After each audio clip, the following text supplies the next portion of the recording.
All right, so here's an interesting fact. So we've been a little bit crazy. We've been dealing with kind of strange stuff. But here's my fact, and I'm going to read it to you, and I will answer no questions before I take your answer.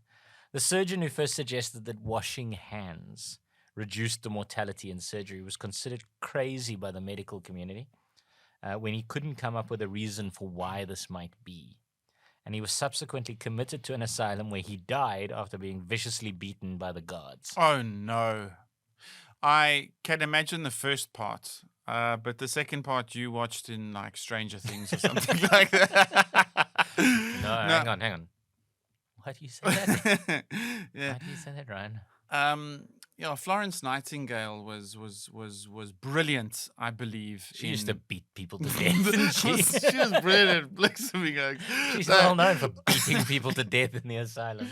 No, and bringing in the kind of cleanliness factor, and that was great. The Crimean War, which is busy repeating itself right now.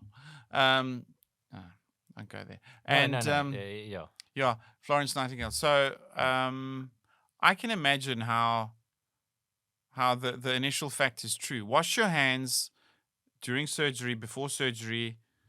It increases the chance of survival for sure. But the committed to a nut house. I'm specifically saying the first person who came up with this idea, the medical fraternity basically laughed at him. They called him crazy, told him he was mad. There's no reason why that would be true.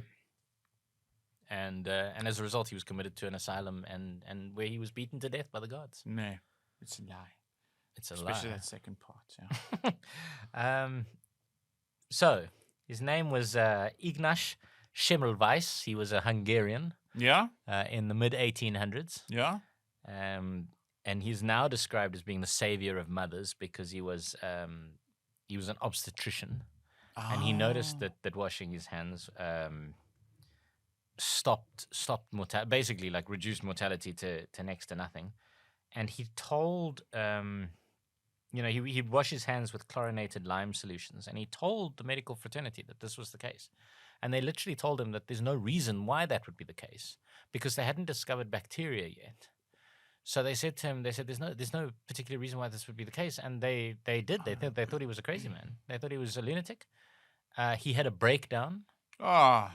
Was committed to an asylum. No. Where?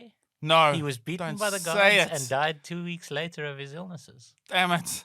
Yeah, so it's 100%. It's 100% true. Yeah, it's tragically. I just hope they washed their hands with chlorinated lime before they murdered him. If they had, the irony is he died of gangrene in his wounds. So if they had washed their hands with chlorinated lime when they were wailing on him, it might have given him a chance. But yeah, so his technique reduced his mortality rate to less than 1%, which at the time was insane. I mean, it was a thing. So sometimes if you're a genius, shut the fuck up because the idiots don't like it. They don't like it. They're going to shove you they don't like it. An asylum, and then Barent from Standard Bank, Brackenfell, he's going to come in there. I can hear Nikola Tesla over my shoulder being like, I've fucking been saying, don't be a genius, Shame. But yeah, there you go. Yeah, so it's 100% the truth, yeah. And now, we consider it normal because the thing was, right, he came up with a solution. He told the medical fraternity, and they said, yeah, but why?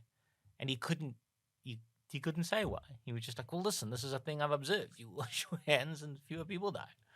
And I mean that's maybe that's where what scientists must always remember. Sometimes there's stuff happening there that we can't see yet, we haven't discovered yet, that we don't understand yet.